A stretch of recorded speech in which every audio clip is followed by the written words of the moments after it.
Hello everyone, welcome again to our new video lesson. This is Sir Phil and this is Sir Phil's channel. Welcome again at dahil may bago tayong lesson, ang karugtong ng ating solving quadratic equation. Stay tuned lang kayo dyan at mag-aral na mabuti.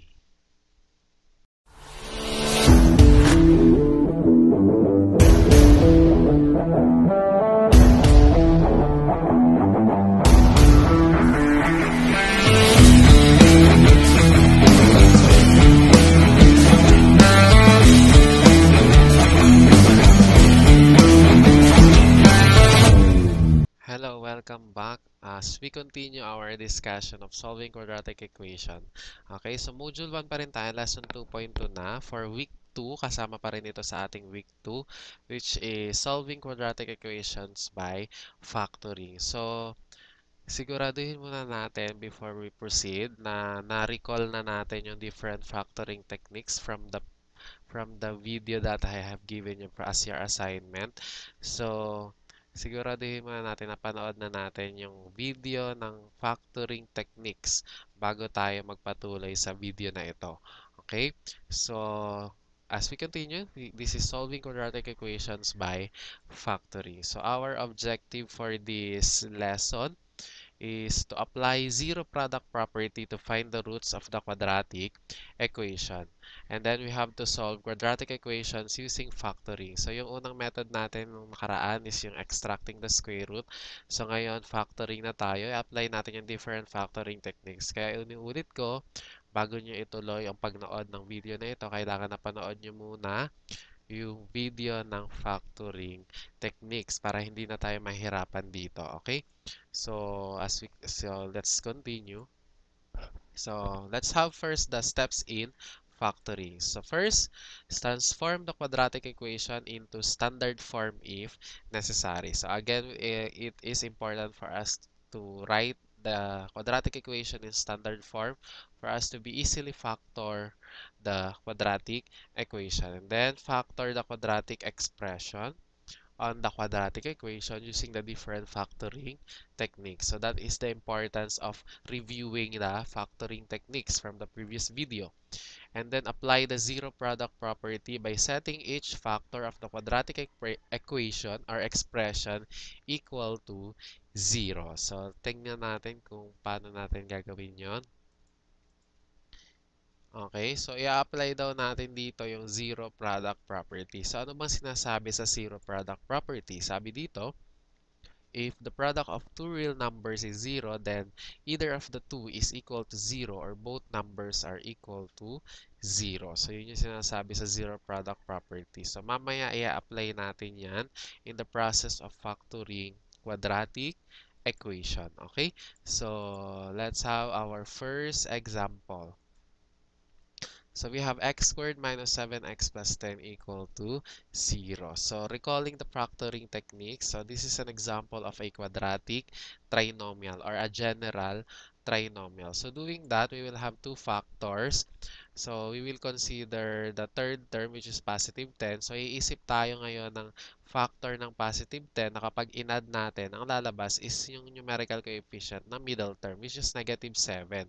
So factor ng positive 10 is negative 5 times negative 2. Kasi negative 5 times negative 2 is positive 10. At the same time, kapag in-add natin yung dalawa, negative 5 minus 2, negative 5 plus negative 2 is negative 7. So, yun yung i-consider natin dun sa factoring techniques. No? Ang iisipin natin factor ng positive 10 ay yung kapag in-add natin sila, ang makukuha natin yung middle term, yung negative 7. So, we have x minus 5 and x minus 2 equal to 0. So, lalagyan lang natin ng x.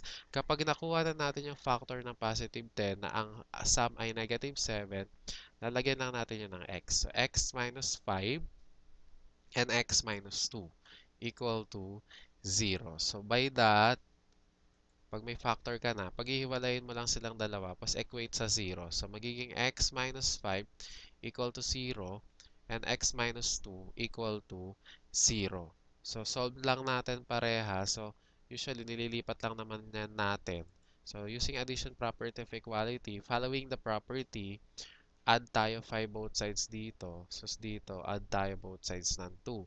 Pero sa totoong buhay, ililipat nyo lang naman talaga yan. So, kung negative 5 siya dito, magiging positive 5 na siya sa kabila. Tapos ito, kung negative 2 siya dito, magiging positive 2 siya dito. Basta take note lang, kapag maglilipat tayo ng term to the other side of the equation, mapapalitan yung sign niya. So, kung positive siya sa left, pag nilipat siya sa right, magiging negative na siya. Okay, kung negative naman siya, pag nilipat siya sa kabila, magiging positive na siya. So, yung unang x natin is positive 5. Nilipat lang natin. The second x is positive 2.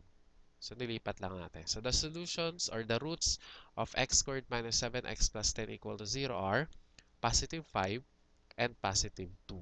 Okay, so wag tayo malilito sa factors. Pag factors, ito yon. Pag roots and solutions, ito yon. Okay, let's have another example. We are given x squared plus 5x minus 14 equal to 0. So, still, by observation, this is still a quadratic trinomial or a general trinomial. So, matututunan nyo kung paano mag-observe ng isang quadratic equation kung napanood nyo yung previous video nito, yung factoring technique. So, I suggest bago ulit magpatuloy, kailangan napanood natin yung factoring techniques. Okay? Next. So, kuha tayo ng factor ng negative 14 na kapag kinumbay natin, ang makukuha ay positive 5. So, dahil negative siya, obviously, ang factor niya ay isang positive at isang negative. So, obviously, we have positive 7 and negative 2. So, kapag kinumbay natin yan, 7 minus 2, that is positive 5. So, hindi pwedeng maging negative to kasi kung negative to at positive to, ang makukuha ay negative 5. So, tama lang na positive 7 and negative 2 kasi positive 7 times negative 2 is negative 14. So, positive 7 minus 2 is positive 5. Okay? So, pag na-observe nyo na yun, ayos na. Pag-iwalayin nyo na, x plus 7 equal to 0 and x minus 2 equal to 0. So, solve them separately. Lipat nyo lang yung positive 7. Ito, lipat nyo lang yung negative 2. So, pag nilipat nyo yung positive 7, para mabilis, x is equal to negative 7. Tapos itong negative 2, lipat nyo lang. So, magiging positive na siya. So, x equal to positive 2. So, therefore, the factors of x squared plus 5x minus 14 equal to 0 are x plus 7 and x minus 2 equal to 0, while the solutions and roots are negative 7 and positive 2. Okay, let's have another. Next example.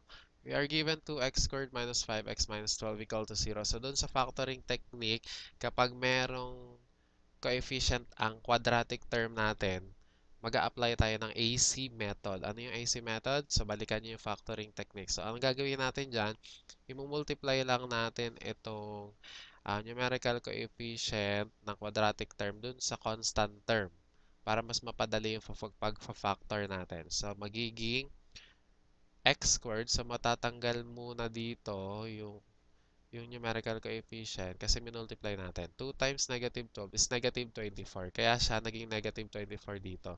So, yung negative 5x as is lang siya. So, magiging x squared minus 5x minus 24 equal to 0. So, sa nakuha yung negative 24, multiply nyo lang yung numerical coefficient na quadratic term dun sa constant term. Tapos, yung quadratic term na bago, wala na siyang numerical coefficient. So, the new equation is x squared minus 5x minus 24 equal to 0. So, mas madali na siyang i-factor kasi wala ng coefficient dito. So, isip tayo ngayon ng factor ng negative 24 na pag kinumbay natin, makukuha natin is negative 5. So, these are negative 8 and positive 3. So, let us check. Negative 8 times positive 3 is negative 24, correct? And negative 8 plus 3 is negative 5. Okay? So, yun yung lagi. So, kapag hindi natin nakukuha to, tsaka to, dun sa kinuha nating factor, mali yun. So, gamit tayo ng iba pang factor ng negative 24. Pero tama naman tayo, negative 8 times 3 is negative 24. And negative 8 plus 3 is negative 5. Okay? So, pag okay na, paghiwalayin ulit natin. Ay, hindi pa pala. Ano?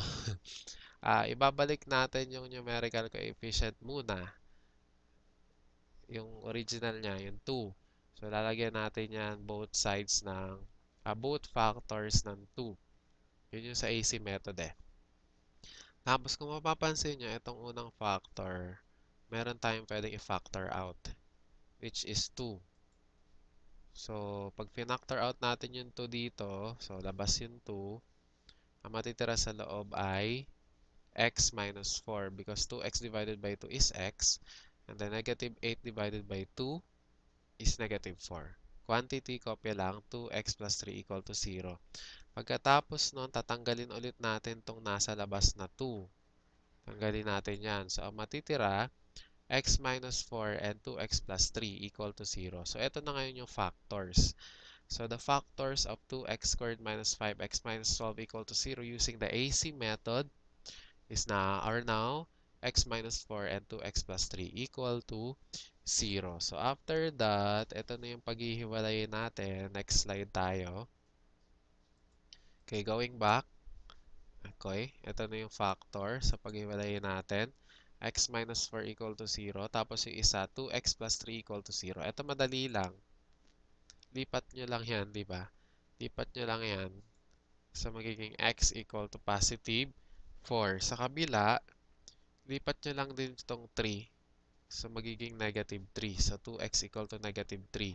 So, isolate pa natin yung x. So, meron siyang numerical coefficient. So, divide both sides by 2. So, again, ang pag-divide natin, kung ano yung kasama ng x. So, divide by 2. So, cancel na to. X na lang siya. Equal to negative 3 over 2. So, the factors are x minus 4 and 2x plus 3, while the roots and the solutions of the given natin. Ang given natin ay 2x squared minus 5x minus 12 equal to 0. So, ang solutions natin or the roots are positive 4 and negative 3 over 2. Balik-balikan nyo lang yung video hanggang sa maintindihan nyo. May isa pa tayo example using AC method. Okay, in here we are given 3x squared plus 7x minus 6 equal to 0. So, balikan natin ha, AC method. Multiply nyo to, multiply nyo tong numerical coefficient ng quadratic term sa ating constant term. Mas mawawala na siya dito. So, 3 times negative 6. X squared na lang siya ngayon. So, copy nyo yung plus 7x minus 3 times negative 6, negative 18. So, minus 18 equal to 0. So, ito ngayon yung ifo-factor muna natin. So, factor ng negative 18 na kapag kinumbine ay positive 7 is positive 9 and negative 2. Check natin. Positive 9 times negative 2 is negative 18. Positive 9 minus 2, ayun, positive 7. So, tama na naman tayo. So, i-check nyo lang. So, pag mali, gamit ng ibang factors. Okay? So, pagkatapos nyan, ibabalik natin dun sa parehong binomial yung totoong numerical coefficient. So, magiging 3x plus 9. Ibabalik nyo lang to. And 3x minus 2 equal to 0. Tapos, yung isa ulit dito, ay pwede natin i-factor out yung 3. So, factoring out yung 3, divide nyo lang. 3x divided by 3, x na lang. Tapos, positive 9 divided by 3 is positive 3. Kaya, naging 3 quantity x plus 3. Tapos, kopya yung other factor. 3x minus 2 equal to 0. After that, tatanggalin lang natin itong finactor out natin na 3. Ang matitira na lang ay x plus 3 and 3x minus 2 equal to 0. So, these are now the factors of 3x squared plus 7x minus 6 equal to 0. So, sulat nyo yung yung given kasi solve na natin yung x. Okay, going back with the factors, ito yung nakuha natin kanina, x plus 3 and 3x minus 2 equal to 0. So, pag-iwalayin lang natin, x plus 3 equal to 0 and 3x minus 2 equal to 0. So, lipat lang natin yung positive 3. So, ang x natin ay equal to negative 3. Sa kabila naman, lipat lang natin yung negative 2. So, magiging 3x equal to positive 2. So, dahil mayroong numerical coefficient yung x, divide both sides natin sa numerical coefficient. So, divide both sides natin by 3. So, ito ay makakancel na x na lang siya equal to 2 over 3. So, the factors of our given are x plus 3 and 3x minus 2 equal to 0. Tapos yung roots or solutions niya ay x equal to negative 3 and x equal to positive 2/3. Okay, so that is the AC method. So, practicein lang natin hanggang masanay tayo. Okay, next. We are now given for x squared minus 25 equal to 0. So, going back again sa factoring techniques, ito ay difference of two squares. So, paano nalaman na difference of two squares to? Yung two terms lang siya. So, pag difference of two squares, two terms lang siya. Yung quadratic term and then the constant term. So, wala siyang linear term. Tapos, mapapansin nyo, parehas perfect square. Yung 4x squared, kapag square naman, perfect square naman talaga yan. Tapos, yung 4, perfect square siya. Tapos yung 25, perfect square din siya. Tapos ang operation natin ay subtraction or difference. So, automatic. That is a difference of two squares. So, automatic gawa tayo ng dalawang binomial. Ano mangyayari dyan? Kunin nyo lang yung square root ng 4x squared. Pag kinuha natin yung square root niyan, 2x. Square root of 4 is 2. Square root of x squared is x. Tapos lagyan nyo parehas ng 2x. Tapos, square root of 25 is 5. So, lagyan mo rin ng 5 yung dalawa. Tapos, laging yung isa, addition, yung isa, subtraction. So, ang factor niyan automatic is 2x plus 5 and 2x minus 5 equal to 0. So, ganun lang lagi gagawin nyo. Basta perfect square yung parehas na yan. Tapos, laging minus yan. Tapos, laging positive and negative. So, same elements lang siya or same terms lang siya. Basta kunin nyo lang yung square root ng 4x squared and square root of 25. Tapos lagyan nyo lang magkabila. So, 2x plus 5 and 2x minus 5 equal to 0. So, pwede na natin paghiwalayin yan. 2x plus 5 equal to 0 and 2x minus 5 equal to 0. So, lipat lang natin yung 5. So, magiging 2x equal to negative 5. Tapos dito, lipat lang natin yung 5. So, magiging 2x equal to 5. So, parehas may numerical coefficient, divide both sides by 2. So, pag dinivide natin yung both sides, ganyan na yan. Ayan. So, mawawala na yung 2. So, x is equal to negative 5 over 2. Tapos yung isa, x equal to 5 over 2. So, those are the solutions of 4x squared minus 25 equal to 0. Okay, next. Ito, isa pa. X squared minus 36 equal to 0. O, di ba? Yung x squared dito, perfect square. Yung 36 dito, perfect square. Tapos, kunin nyo lang yung square root niyan. Square root of x squared is x. O, lagay ng dalawang x. Tapos, square root of 36 is 6. Lagay ng dalawang 6. Tapos, yung isa positive, yung isa negative. So, dalawa na siya. X plus 6 and x minus 6 equal to 0. Actually, pwede rin itong applyan ng yung previous video, yung extracting the square root. So, any comfortable sa inyo kung anong mas madadalian kayo, yun yung gamitin yung method. So, ngayon, aralin muna natin yung factoring. Okay, pag-iwalayan, x plus 6 equal to 0 and x minus 6 equal to 0.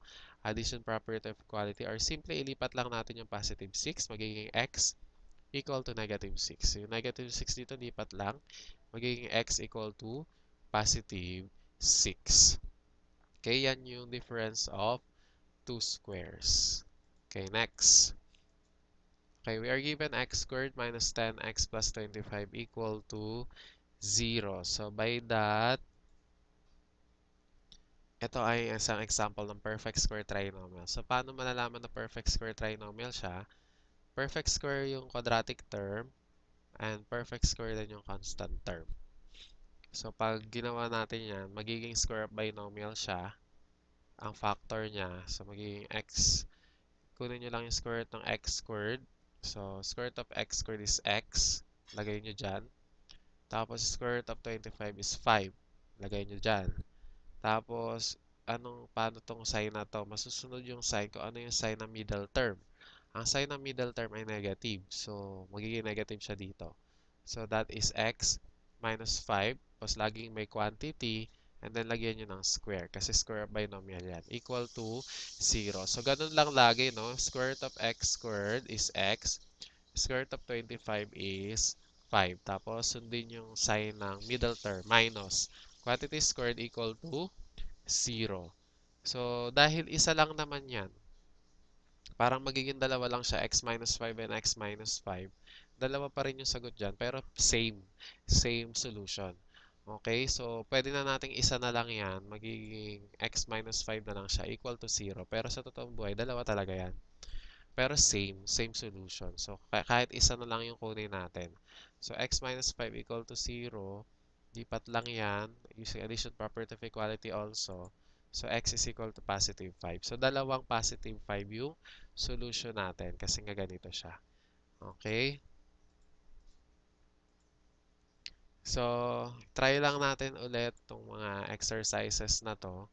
So, depende yan kung general trinomial ba siya or quadratic trinomial, difference of two square or a square of binomial. Tapos yung number 3, halimbawa merong numerical coefficient yung quadratic term, gagamit lang tayo ng AC method. So pag-aralan lang natin, balikan lang natin yung video hanggang sa matutunan natin. Tapos meron tayong answers key dito. Ayan, naka-ready naman ang mga answers key natin dito. So para matry nyo din kung natuto nga ba kayo, no? Kung hindi pa rin talaga, asynchronous naman to. So, asynchronous. So, pwede nyo balik-balikan. Panoorin nyo ulit hanggang sa ma-perfect nyo na, hanggang sa matutunan nyo na. Tapos, syempre, sa mathematics, kailangan nyo ng practice. So, try nyo lang tong 5 na to. Huwag nyo munang tingnan yung answers key. So, kapag tama yung sagot nyo, congratulations kasi natuto na kayo. Okay? So, sa ating modular and online learners, tsaga-tsaga lang ng pagnood ng mga video na to. Tapos makinig mabuti.